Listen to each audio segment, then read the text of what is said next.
प्रणिपात स्वीकार हो। जैसे कि हम सब जानते हैं कि हम सभी एक महायुद्ध में भाग लेने जा रहे हैं, परंतु बड़े खेद के साथ एक बात सूचित करना चाहूंगा इस सभा में। जैसे कि हम कर, अर्थात कौरवों पर हमेशा से सदा से लांछन लगते आ रहे हैं, आरोप लगते आ रहे हैं कि हम छल करते हैं, हम कुचक्र करते हैं, हम षड्यंत्र रचते हैं, है ना वासुदेव? चाहे वो युद्ध हो या युद्ध। इसीलिए आपके मन से वो भ्रम निकालने के लिए इस खुली सभा का आवाहन किया गया है। तो वासुदेव, क्या आपकी अनुमति है?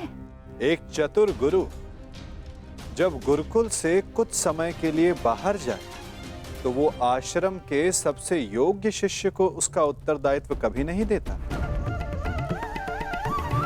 वो आश्रम के सबसे नटखट शिष्य को ही इसका उत्तरदायित्व सौंपता है। क्योंकि जब बिलाव को माखन की रखवाली के लिए स्वयं बिठा दिया जाए तो किसका साहस कि वो माखन चुरा सके। अर्थात आपको भी अनुमति अवश्य है गांधार राज।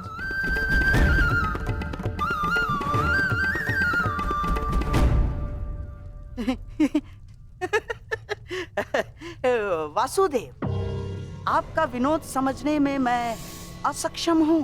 मेरे कहने का आशय मात्र केवल इतना है गांधार राज कि मैं आपके वचनों से सहमत हूं। यद्यपि युद्ध सीमा बढ़ाने या सीमा पर अतिक्रमण रोकने के लिए होता है, तो युद्ध के नियम और सीमा निश्चित कर लेना आवश्यक है। क्योंकि यही नियम, यही सीमाएं इस युद्ध को धर्म युद्ध बनाएगी। तो ये बात आप सरल मार्ग से भी बता सकते थे वासुदेव। यदि आपका भाषण समाप्त हो गया तो हम युद्ध के नियमों पर चर्चा करें। वैसे भी हमारे और आपके पक्ष की सेना के अंतर को देखते हुए ये युद्ध केवल औपचारिकता मात्र रह गया है।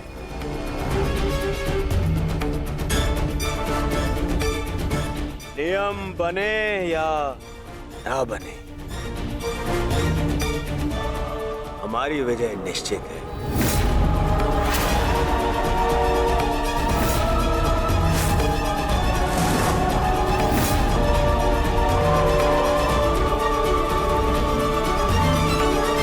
नियम बने या ना बने, हमारी विजय निश्चित है। इस आत्मविश्वास का कोई एक कारण तो बताओ।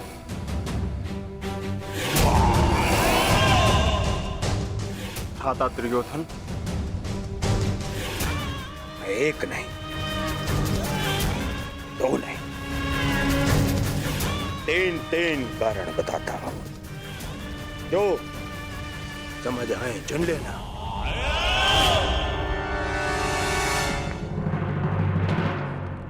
पहला कारण, पितामह भीष्म जिन्हें इच्छा मृत्यु का वरदान है।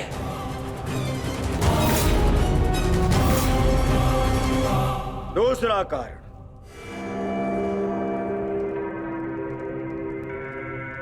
आचार्य द्रोण जिन्होंने तुम पांडवों को शस्त्र संधान की शिक्षा दी।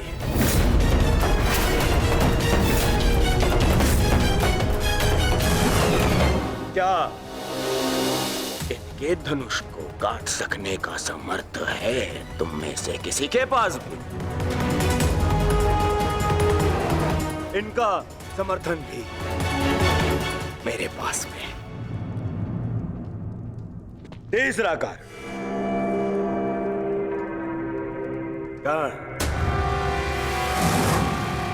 ब्रह्मास्त्र, ब्रह्मांडास्त्र और ब्रह्मशिरास्त्र जैसे अस्त्रों से सज्जित है मेरा मित्र कर्ण, जिसका बाण तुम्हें विजय प्राप्त करने नहीं देगा और जिसका कवच मुझे पराजित नहीं होने देगा।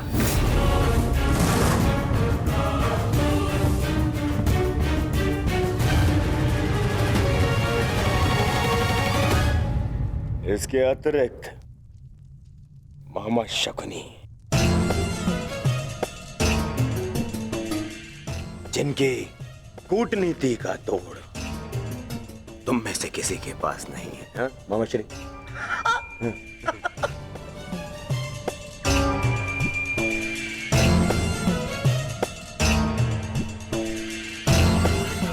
भद्रराज शैल्य, नारायणी सेना, अब अरे ये तो 3 से अधिक कारण हो गए, है ना अर्जुन? जिसके पास इतने सारे कारण हो उसे कौन पराजित कर सकता है?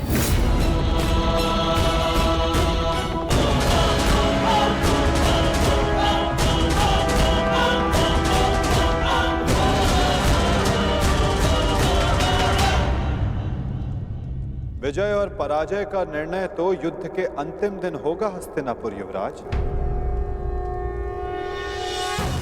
नियम तो केवल युद्ध का मार्गदर्शन करते हैं। अंत में कौन कितनी सीमा में रहता है और किसे सीमा तोड़ने का दंड मिलेगा, ये तो समय ही बताएगा।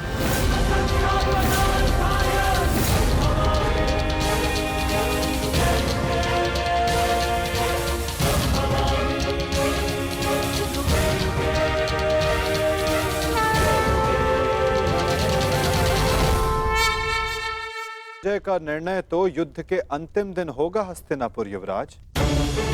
नियम तो केवल युद्ध का मार्गदर्शन करते हैं। अंत में कौन कितनी सीमा में रहता है और किसे सीमा तोड़ने का दंड मिलेगा, ये तो समय ही बताएगा। उचित है वासुद, परंतु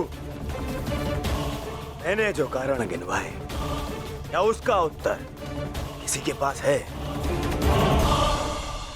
अर्जुन, भीम, युधिष्ठिर, किसी के पास उत्तर नहीं है। उत्तर मेरे पास है दुर्योधन।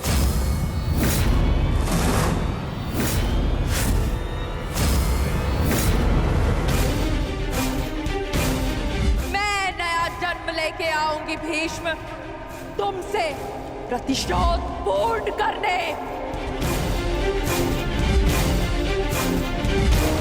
देवी अंबा,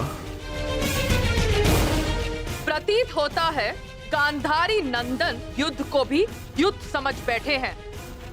युद्ध के पासे भले ही किसी एक के संकेत पे पड़ते हो, परंतु युद्ध के पासे कभी भी पलट सकते हैं। उत्तम विचार द्रुपद नंदिनी, परंतु एक बात समझ में नहीं आई। आप यहाँ क्या कर रही हैं?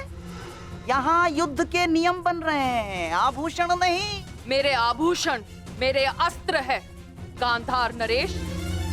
रहा आपके प्रश्नों का उत्तर कुमार दुर्योधन, तो मैं आपको बता दूं कि पांडव पक्ष में आपके हर योद्धा की काट है। तुम्हारे कवच कुंडलधारी मित्र कर्ण का उत्तर है द्रोण शिष्य पशुपतास्त्रधारी कौन्तेय अर्जुन।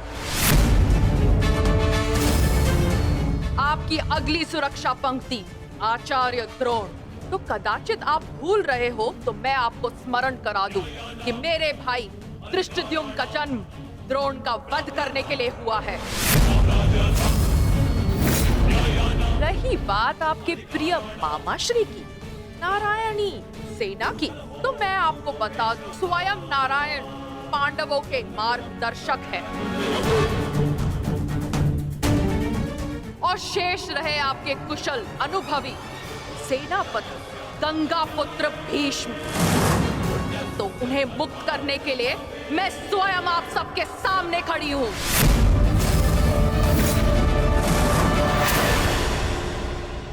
भली भीष्म को संसार भीषण से भीषण अपनी प्रतिज्ञा से जानते हैं, तो उन्हें यह प्रतिज्ञा भी निभानी होगी कि वो मेरे सामने शस्त्र नहीं उठाएंगे।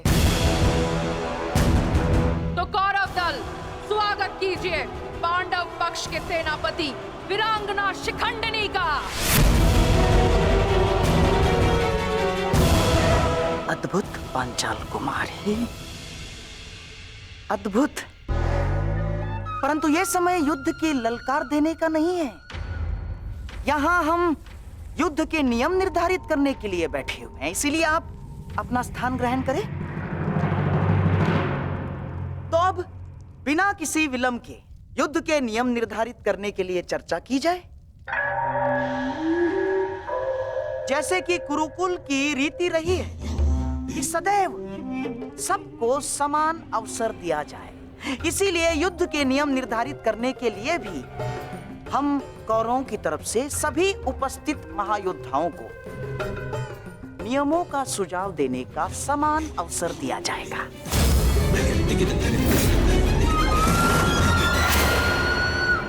और हाँ, मैं ये जानता हूं कि पांडव पक्ष मामा श्री शकुनी का मुख अधिक समय तक नहीं देख सकते, इसीलिए मैं अपना सुझाव आरंभ में ही दे देता हूं। समस्त आर्यव्रत में युद्ध चाहे जितने भी दिन चले, परंतु आरंभ सूर्योदय से होता है और सूर्यास्त होते ही युद्ध भी थम जाता है। परंतु इस बार नियम में एक छोटा सा परिवर्तन होगा। सूर्यास्त के पश्चात भी युद्ध पर विराम नहीं लगेगा, तब तक जब तक अंधकार इतना सघन न हो जाए कि योद्धाओं को मशाल के प्रकाश में भी कुछ दिखाई न दे।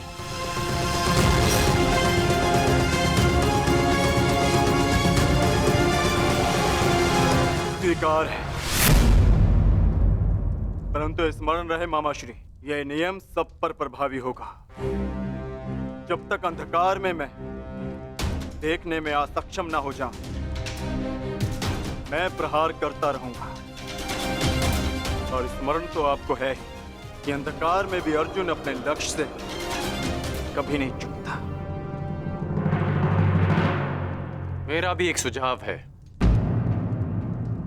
युद्ध में घायल या लड़ने में असमर्थ या निरस्त्र हुए योद्धा पर विपक्षी प्रहार नहीं करेगा। अति उत्तम मित्र, हमें स्वीकार है। अद्भुत अंगराज, आपका न्याय दर्शन तो सराहनीय है। हमें आपका ये नियम स्वीकार है। समान पद वाले योद्धा समान पद के योद्धाओं से द्वंद्व करेंगे। रथी रथी से द्वंद्व करेंगे, महारथी महारथी से द्वंद्व करेंगे, अश्वरोही से अश्वरोही द्वंद्व करेंगे और गजरोही से गजरोही द्वंद्व करेंगे। एक योद्धा केवल एक योद्धा से युद्ध करेगा। गुट बनाकर कोई भी किसी एक पर आक्रमण नहीं करेगा, किसी के पीठ पीछे कोई प्रहार नहीं करेगा।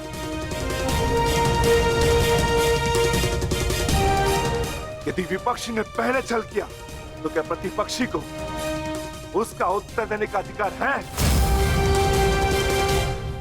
वो योद्धा की सोच पर निर्भर करता है विकोदर। एक महत्वपूर्ण नियम, इस युद्ध में वही योद्धा एक दूसरे का सामना कर सकता है जिसके पास समान रूप से अस्त्र, शस्त्र और शक्ति होगी। दुर्बल पर प्रहार करना निषेध होगा। और इस युद्ध में गदाधारी गदा युद्ध के नियम से और धनुर्धर धनुर्शस्त्र के युद्ध से युद्ध करेंगे। और सबसे महत्वपूर्ण नियम, इस युद्ध में किसी भी प्रकार का छल, कुचक या षड्यंत्र नहीं होगा। स्मरण रहे। हमें स्वीकार है।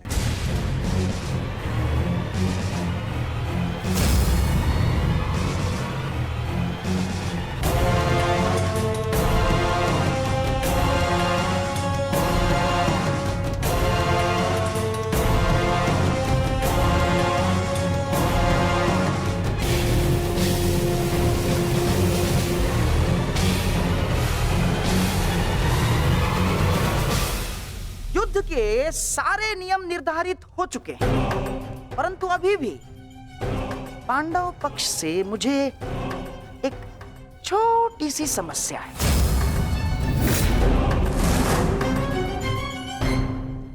युद्ध के सारे नियम निर्धारित हो चुके हैं, परंतु अभी भी पांडव पक्ष से मुझे एक छोटी सी समस्या है। कैसी समस्या गंधार राज? धर्मराज ना, अर्थात ये युद्ध समान पद, बल, शक्ति और हम पुरुषों के मध्य हो रहा है, तो आपके दल में एक स्त्री क्या कर रही है?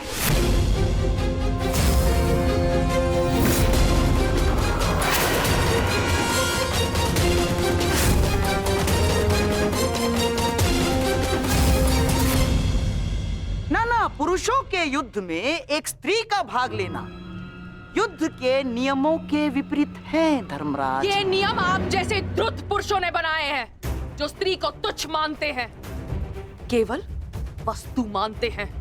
शिव शिव शिव शिव शिव शिव शिव शिव, ये क्या कह रही हैं आप? ये नियम तो स्वयं महादेव ने बनाए हैं। महादेव, आपको स्मरण है ना, जब देवी पार्वती ने असुरों का नाश करने के लिए माता काली का रूप धारण किया था, तो स्वयं महादेव ने भी उन्हें रोकने के लिए अपने बल का प्रयोग नहीं किया ना, अपितु वो स्वयं माता काली के समक्ष नतमस्तक हो गए।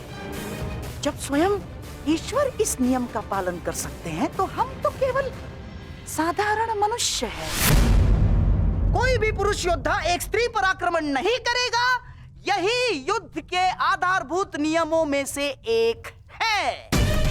और यदि ऐसे में यानी एक स्त्री को पांडव दल का सेनापति पद दिया जाता है, तो कौरव, बेचारे कौरव तो बिना युद्ध लड़े ही हार जाएंगे। क्या ये अधर्म नहीं है? बताइए।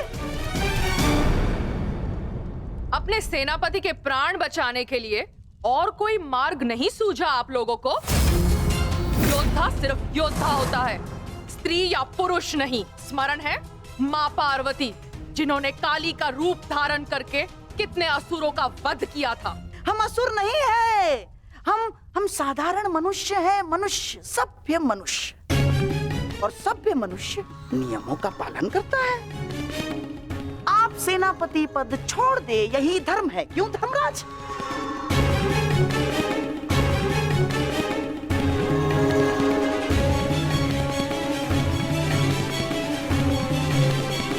हाँ, तो सबके समक्ष युद्ध के सभी नियम निर्धारित हो चुके हैं। हाँ, परंतु अभी भी किसी के मन में शंका कुशंका हो तो यहाँ अपने विचार प्रकट कर सकते हैं।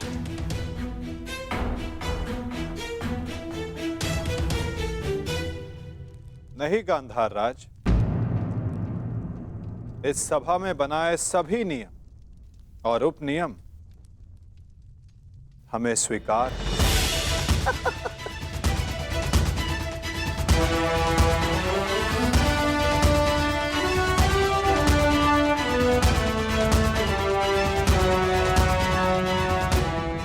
प्रणिपात।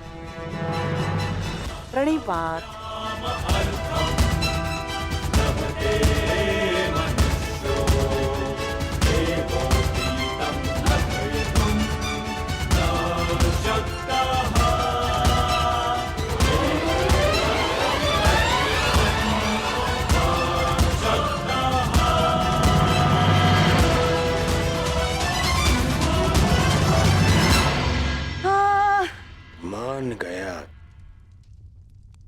मान गया क्या रणनीति थी मामाश्री।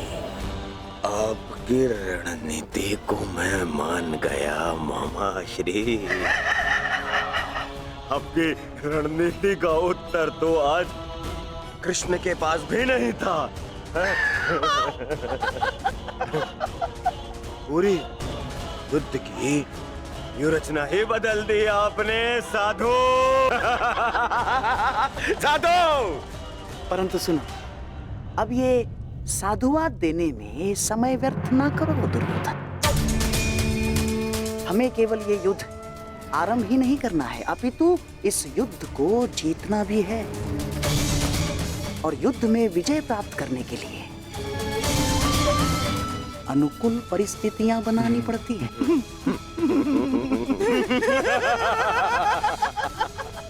बहुत चतुर बन रहे थे ये पांडव, बहुत चतुर। परंतु अब इन्हें ज्ञात हो गया होगा कि इनकी हार निश्चित है। हमने जो चाहा वही हुआ है दुर्योधन।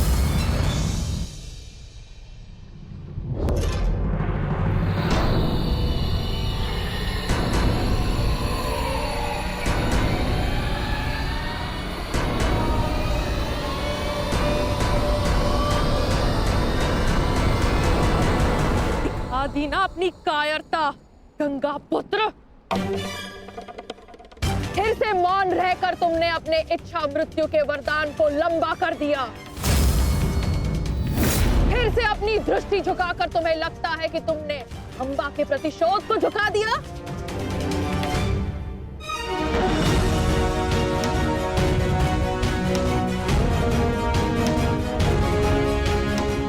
आज सिद्ध कर दिया तुमने कि जब अपने प्राणों का प्रश्न आएगा तो गंगा का बेटा भी अधर्म का मार्ग चुन सकता है।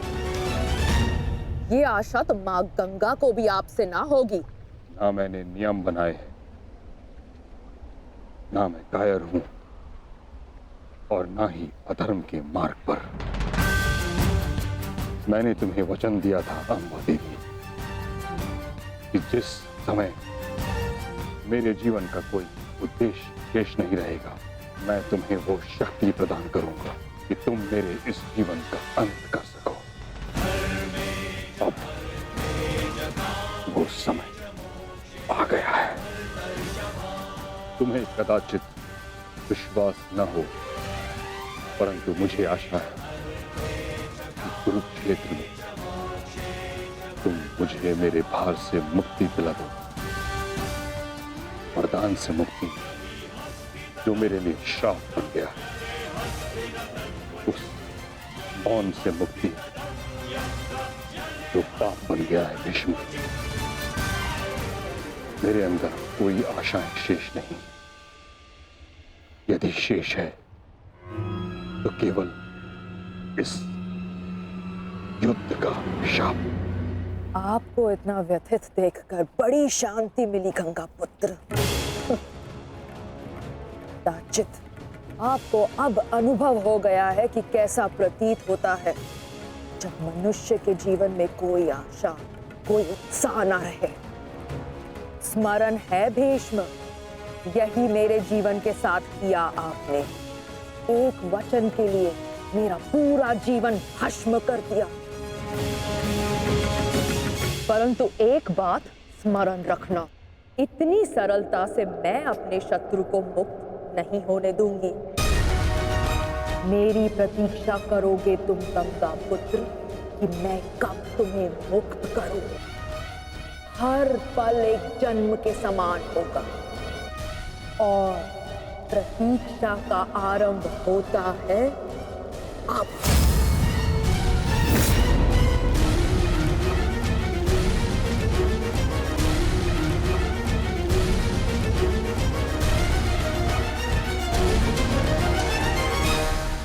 मैं उन्हें नहीं छोड़ूंगा जेस। उन्होंने हमारे साथ छल किया है।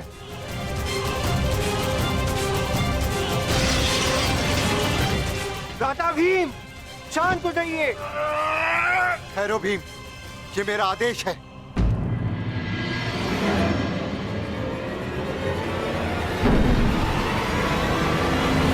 क्रोध केवल तुम्हें नहीं आ रहा है, रक्त हम सबको उबल रहा है।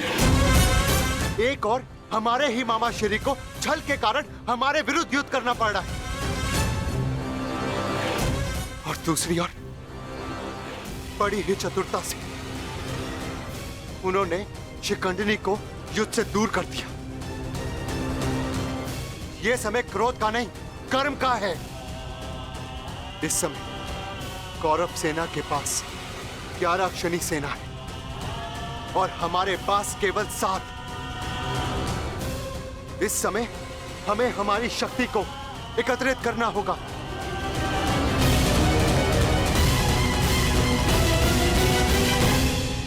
वासुदेव, क्या हम कभी भी कौरवों से न्याय की आशा नहीं रख सकते? गांधार राज और दुर्योधन से तो हम न्याय की आशा नहीं रख सकते, परंतु अंगराज कर्ण से, दानवीर कर्ण से आशा अवश्य की जा सकती है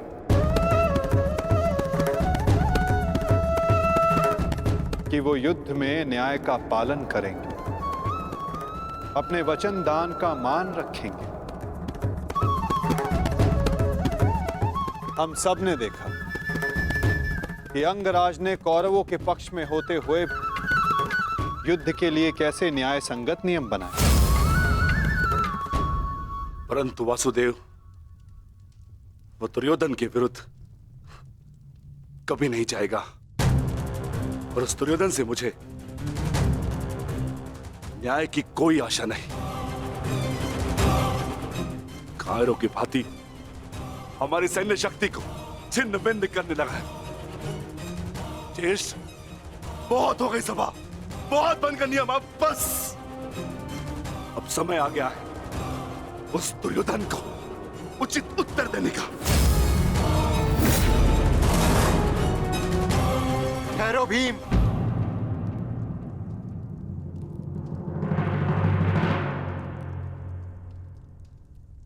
युद्ध का समय अभी नहीं हुआ है अनुज। ज्येष्ठ, मैं तो केवल आपकी आज्ञा का पालन करने जा रहा हूं। आपने तो कहा था ना कि इस समय अपनी शक्ति एकत्रित करने का है, तो बस मैं वही करने जा रहा हूं। मैं अपने पूरे परिवार को इस महायुद्ध में सम्मिलित करने जा रहा हूं। मैं अपने पुत्र महाकाय घटोत्कच और उसके साथी राक्षसों, वीरों को अपनी सेना में सम्मिलित करने जा रहा हूं।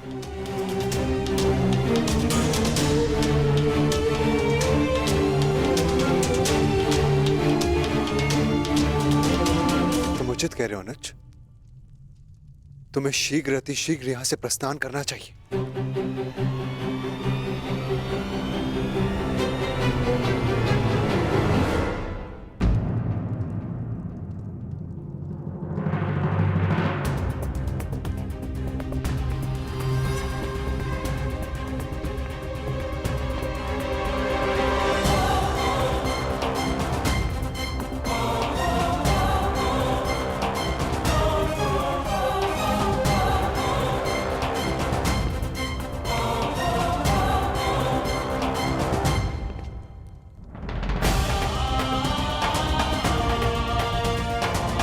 मुझे आज्ञा दीजिए ज्येष्ठ, मैं प्रस्थान कर रहा हूं।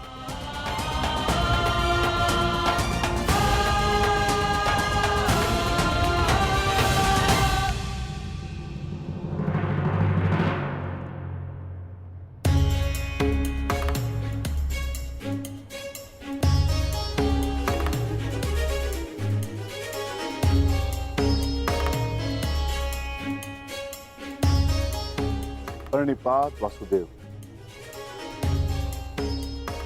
मैं अपने पुत्र को लेने जा रहा हूं, आशीष दीजिए।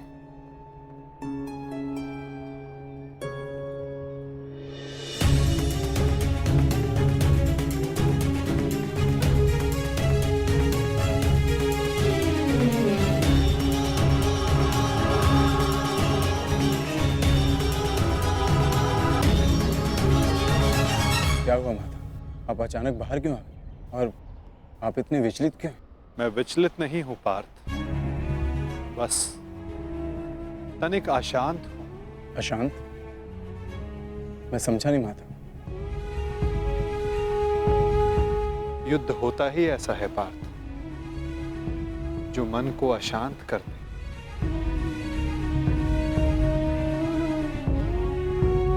समय एक बहती धारा के समान होता है पार्थ।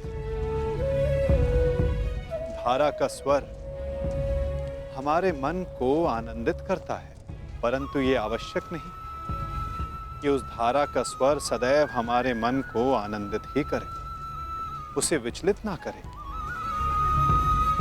फिर ये विचलन क्यों माता?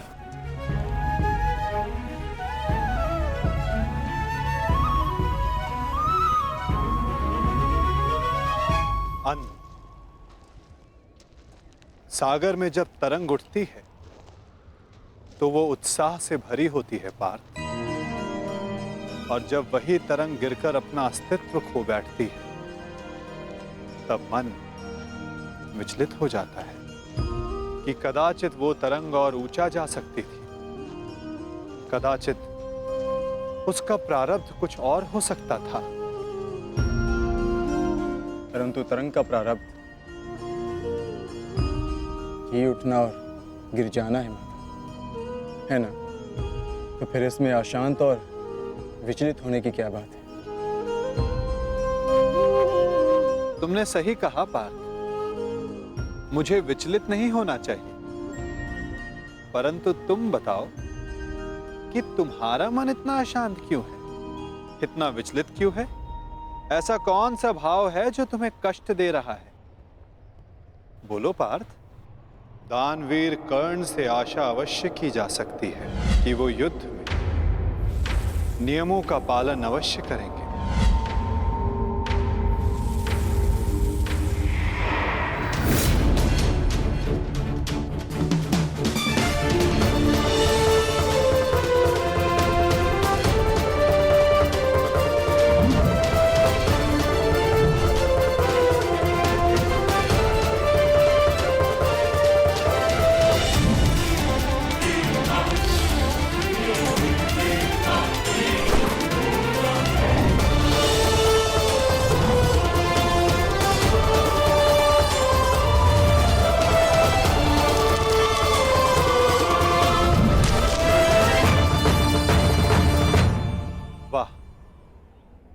कितना अद्भुत धनुधर है ये।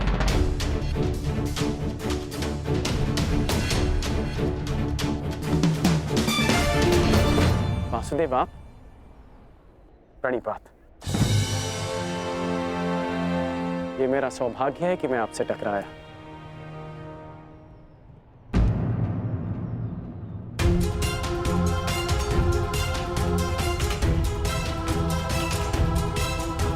सौभाग्य और दुर्भाग्य के लिए धन्यवाद और तानों का पात्र समय होता है अंगराज, मनुष्य नहीं। उचित परिस्थिति में उचित समय पर उचित मनुष्य से मिल जाना सौभाग्य होता है, और अनुचित परिस्थिति में उचित मनुष्य से मिलना दुर्भाग्य होता है कर्ण। आपका टकराना तो उचित ही होता है वासुदेव, इसलिए यह सौभाग्य होता है। आज्ञा दीजिए। प्रणिपात।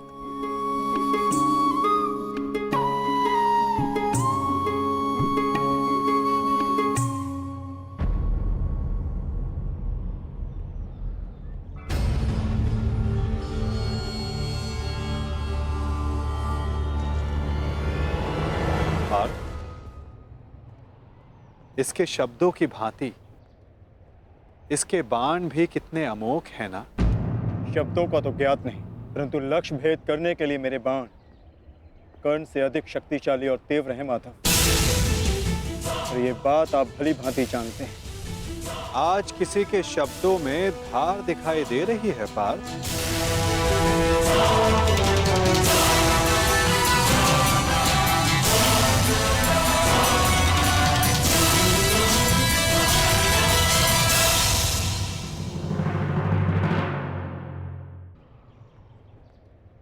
इसके शब्दों की भांति इसके बाण भी कितने अमोघ हैं ना। शब्दों का तो ज्ञात नहीं, परंतु लक्ष्य भेद करने के लिए मेरे बाण कर्ण से अधिक शक्तिशाली और तीव्र हैं माता, और ये बात आप भली भांति जानते हैं। आज किसी के शब्दों में धार दिखाई दे रही है पार्थ।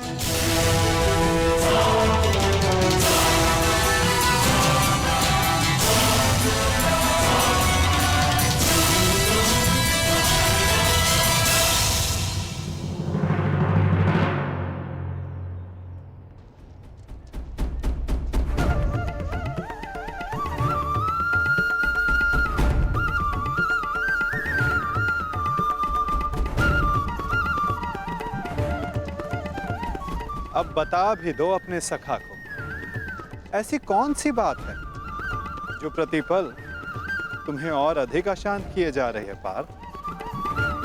आप तो ऐसे कह रहे हैं माता, जैसे कि आप तो कुछ जानते ही नहीं। कैसे जानूंगा? मैं कोई अंतर्यामी थोड़ी ना हूं। वाह माता, जो संसार में कोई नहीं देख सकता उसे आप देख लेते हैं,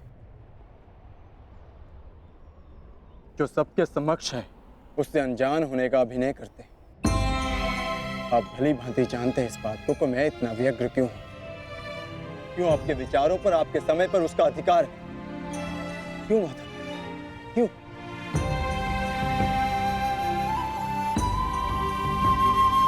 प्रशंसा उसकी की जाती है पार्थ जो प्रशंसा के योग्य होता है। महत्व उसे दिया जाता है जो महान होता है, और समय उसे दिया जाता है जो स्वयं समय को परिवर्तित करने की शक्ति रखता हो। और मैं क्या, कर्ण की कुशलता और लगन को देखकर उस पर कोई भी मोहित हो सकता है। ऐसा कोई नहीं जो कर्ण की कुशलता को अनदेखा कर सके, केवल उनके जो उसके प्रति ईर्ष्या रखते हैं। बस बस माधव, रुक जाइए।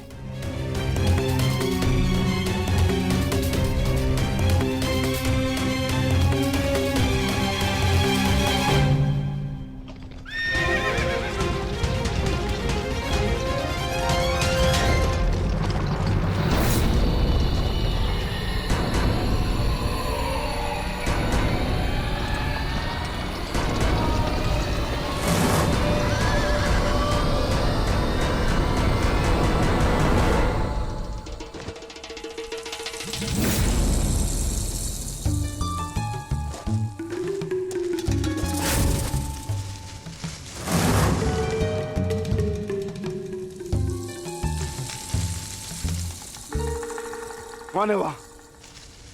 कौन है जो मेरा पीछा कर रहा है? यदि साहस है तो सामने आ। आपको लगता है कि मुझे कर्ण से ईर्ष्या है, परंतु मुझे कर्ण से ईर्ष्या क्यों होगी माता?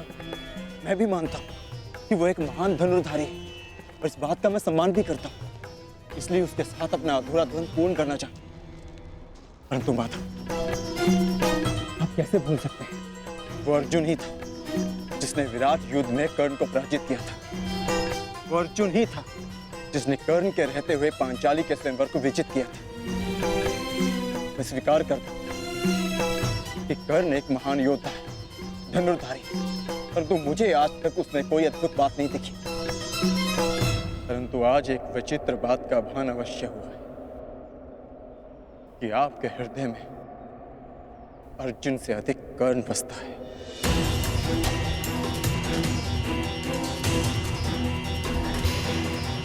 पार्थ, विराट युद्धगह में तुमने नहीं, सूर्यास्त ने उसे परास्त किया था।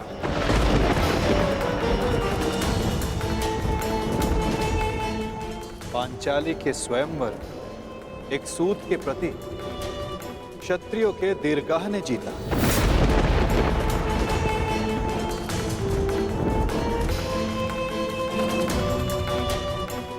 और रही बात मेरे मन में सम्मान की, तो पार्थ, मेरे मन में, मेरे हृदय में जितना सम्मान तुम्हारा है, उतना ही सम्मान अंगराज कर्ण का है पार्थ।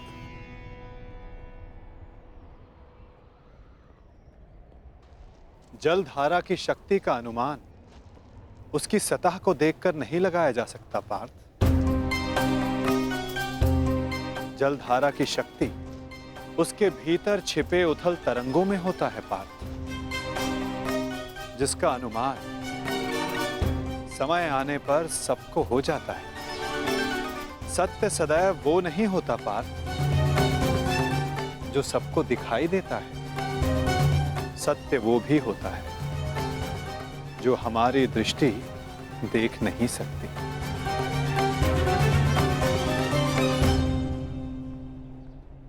और बहुत शीघ्र तुम्हें उसका अनुमान भी हो जाएगा।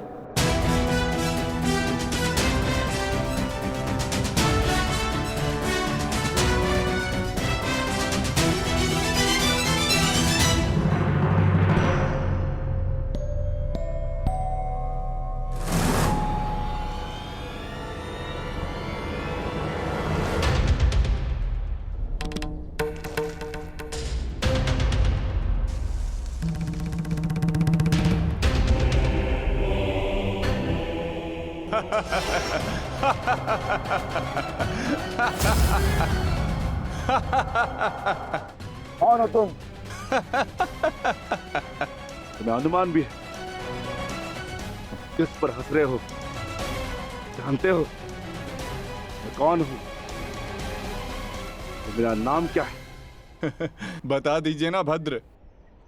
आपका रूप देखकर तो भय लगता नहीं, कदाचित आपका नाम इतना भयंकर हो जिसे सुनकर मेरी हंसी चली जाए। तुम जानते हो मैं कौन हूं? यदि मैंने अपना परिचय दे दिया तो तुम श्वास भी नहीं ले पाओगे। और यदि मैंने आपके कर्मों का दंड दे दिया तो आप अपना नाम भी भूल जाएंगे भद्र।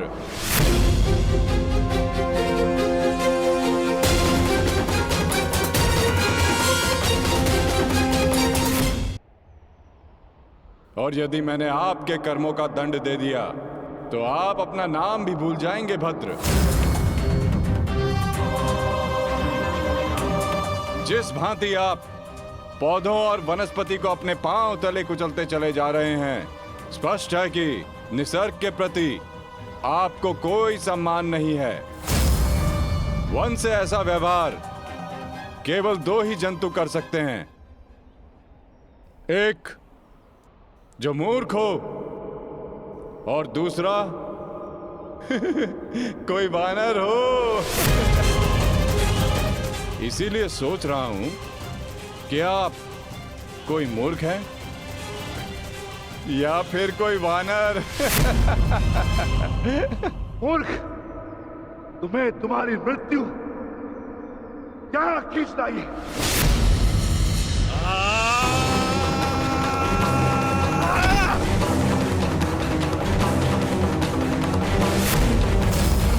बड़ा चतुर बनता है, तुझे अभी मैं सिखाता हूं कि बड़ों के साथ कैसे व्यवहार करना चाहिए। कुछ भी सीखने के लिए मैं सदा प्रस्तुत हूं भद्र, आगे बढ़िए।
तुम साधारण मनुष्य नहीं हो सकते। कौन हो? कौन हो तुम?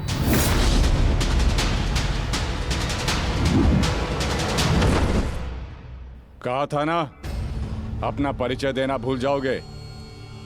अब सुनो मेरा परिचय। मैं हूं बर्बरीक, घटोत्कच पुत्र बर्बरीक।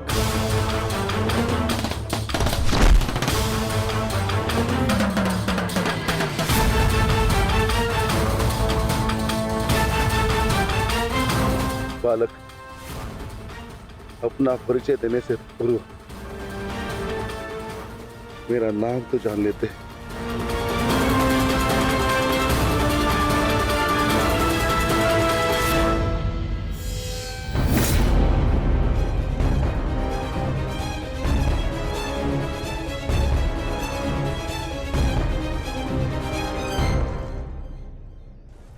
क्षमा चाहता हूँ माता, परंतु एक बात जानना चाहता हूँ, ऐसा क्या है उस कर्ण में जो वो कर सकता है और वही सब उससे अधिक कुशलता से मैं कर सकता हूँ? अवश्य पार्थ, अवश्य तुम कर सकते हो, परंतु कर सकने में और कर लेने में बड़ा अंतर होता है पार्थ। अर्थात?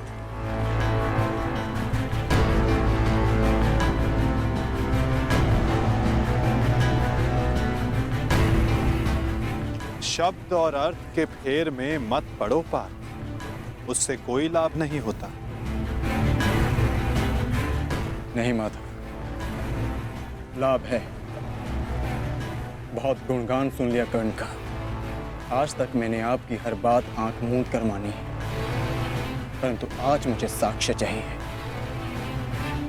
प्रमाण चाहिए कि कर्ण श्रेष्ठ क्यों है। तुम्हें पूर्ण विश्वास है पार्थ कि तुम प्रमाण पाना चाहते हो? हाँ माता। ठीक है अर्जुन, मैं तुम्हें सिद्ध करके दिखाता हूं, कदाचित उसके पश्चात तुम्हें विश्वास हो जाए। यदि फिर भी विश्वास ना हुआ तो?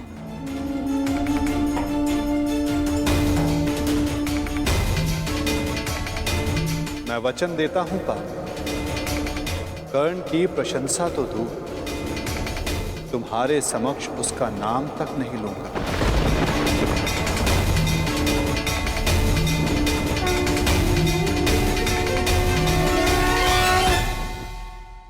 साक्ष्य चाहिए कि कर्ण श्रेष्ठ क्यों है। मैं तुम्हें सिद्ध करके दिखाता हूं, कदाचित उसके पश्चात तुम्हें विश्वास हो जाए। यदि फिर भी विश्वास ना हुआ तो? मैं वचन देता हूं पार्थ, कर्ण की प्रशंसा तो दूर, तुम्हारे समक्ष उसका नाम तक नहीं लूंगा। मैं परीक्षा के लिए तैयार हूं माता।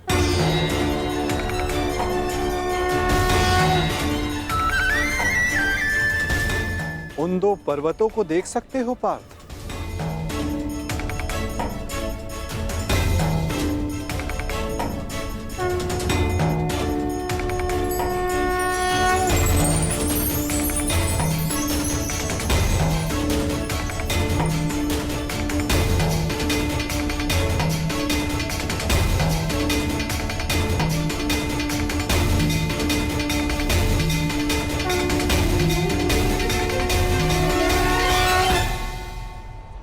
स्वर्ण पर्वत? हाँ पार्थ, अब ये दोनों पर्वत स्वर्ण में परिवर्तित हो चुके हैं।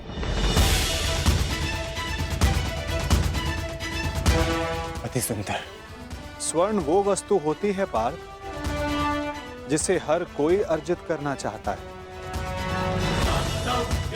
और अब मैं ये कहता हूं कि इन दोनों स्वर्ण पर्वतों पर तुम्हारा अधिकार है,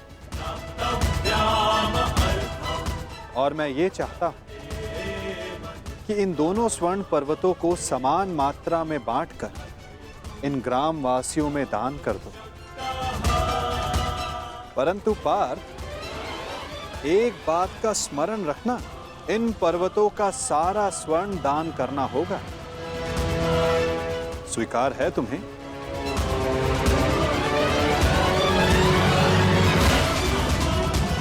मुझे स्वीकार। आज्ञा दीजिए मां। ग्रामवासियों,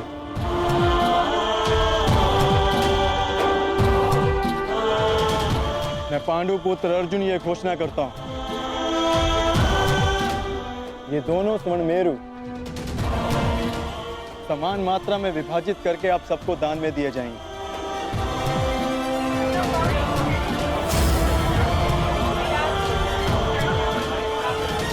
इसलिए आप एक पंक्ति में खड़े हो जाएं और अपना अपना भाग लेकर आगे जाएं और विश्वास रखिए सबको समान मात्रा में स्वर्ण मिलेगा। पांडुपुत्र अर्जुन के, पांडुपुत्र अर्जुन के, पांडुपुत्र अर्जुन के, पांडुपुत्र अर्जुन के।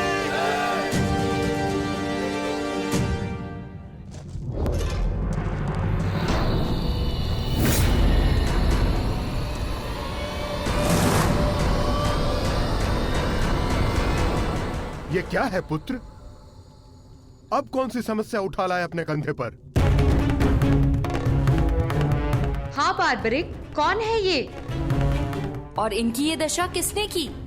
चिंता ना करो माता, ये केवल मूर्छित ही हुए हैं। परंतु कैसे? बस ये मुझे चुनौती देने की भूल कर बैठे।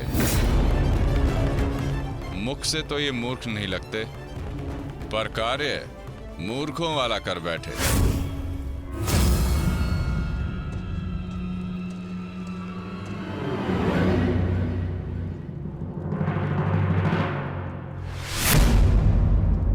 पिताश्री, पिताश्री, पिताश्री, पिताश्री, पिताश्री, मारवी पानी लेके आओ। क्या हुआ पिताश्री? क्या हुआ? ये क्या अनर्थ कर डाला तुमने? तुम्हें पता भी है ये कौन है? ये पिताश्री है मेरे, तुम्हारे पितामह मध्य पांडव महाबली भीम है ये, जिनका सम्मान करना चाहिए उन पर प्रहार कर उनको अपमानित कर दिया। लज्जा आती है मुझे कि तुम मेरे पुत्र हो। हाँ, जो तुमने किया वो मूर्खता नहीं पाप है।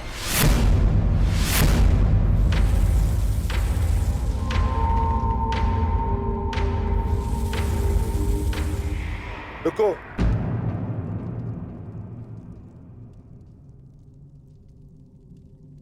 पिताश्री, मैं अपने मूर्ख पुत्र की ओर से क्षमा मांगता हूं। क्या ये मेरा पौत्र है?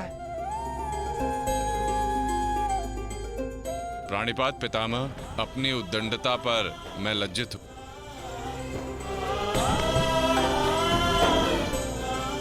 और मैं गर्वित हूं कि तुम मेरे पौत्र हो।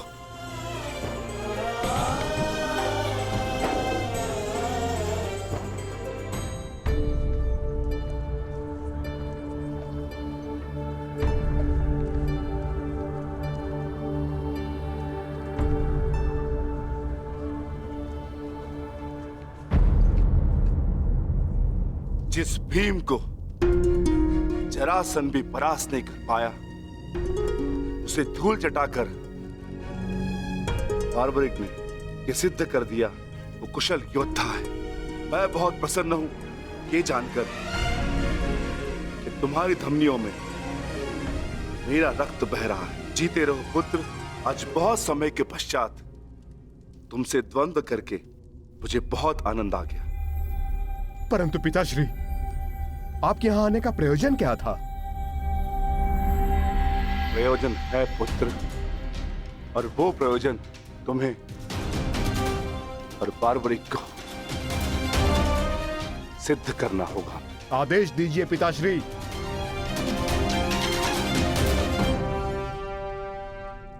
कौरवों और हमारे मध्य महायुद्ध आरंभ होने वाला है।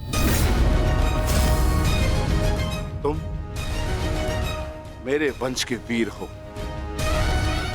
हमारे पक्ष को शक्तिशाली बनाने के लिए मुझे इस महायुद्ध में मेरे परिवार की आवश्यकता है। मुझे मेरे कुशल और बलवान पुत्र और पौत्र की आवश्यकता है। क्या तुम मेरा साथ दोगे? हम आपके आदेश के अनुपालन के लिए प्रस्तुत हैं पितामह।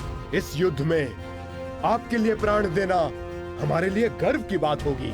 मेरा परिवार मेरे साथ है, तो इस महायुद्ध में हमारी विजय निश्चित है।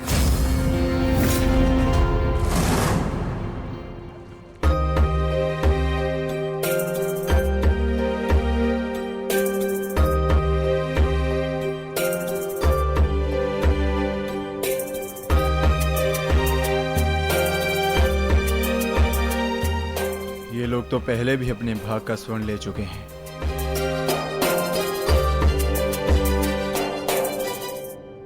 ये लीजिए माते।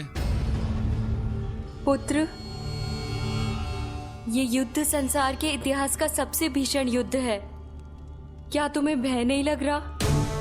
माते, क्या आपको अपने पुत्र पर विश्वास नहीं है? मैं एक योद्धा हूँ और मेरा जन्म एक दैत्य परिवार में हुआ है। युद्ध से भयभीत होना न एक योद्धा का धर्म है और न ही दैत्य का गुण। आपके पुत्र का कौशल युद्ध में निसंदेह महत्वपूर्ण साबित होगा। मैं नहीं जानता कि कौन उचित है और कौन अनुचित, कौन दोषी और कौन पीड़ित। मैं युद्ध लड़ूंगा तो केवल न्याय के लिए। अपने रण कौशल, प्रतिभा और साहस से सबको आश्चर्यचकित कर देगा आपका पुत्र। मुझे तुम पर गर्व है पुत्र। मैंने स्वयं को वचन दिया है माते कि युद्ध में मैं निर्बल पक्ष की ओर से ही लड़ूंगा। चलें पुत्र। अवश्य पिताश्री।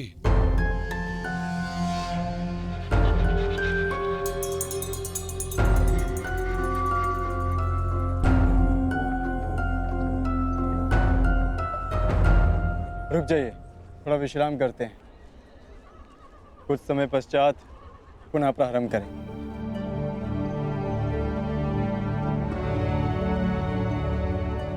क्षमा चाहता हूँ माधव, परंतु मैं ये जानना चाहता हूँ कि आपकी ये परीक्षा कब समाप्त होगी।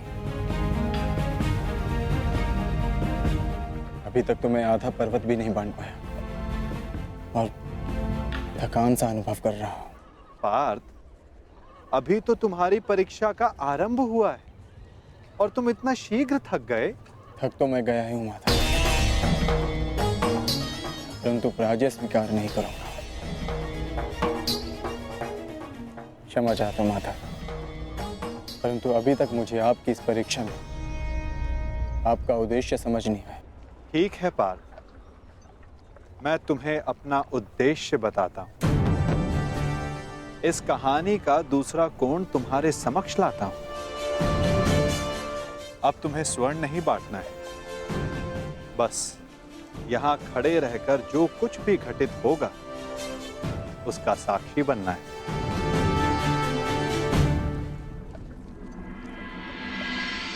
दिव्य दृष्टि से, बाण शक्ति से जीते ये सारा रण। शांत चित्त धरे, आत्मबल भरे, जीते हर बाधा गण। सूर्य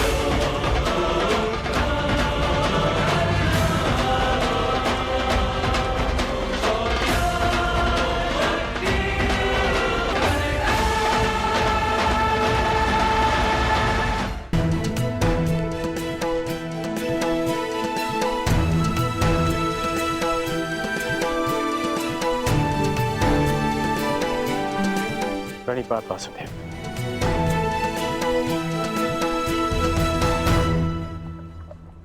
आदेश कीजिए कि कैसे आपने मुझे स्मरण किया।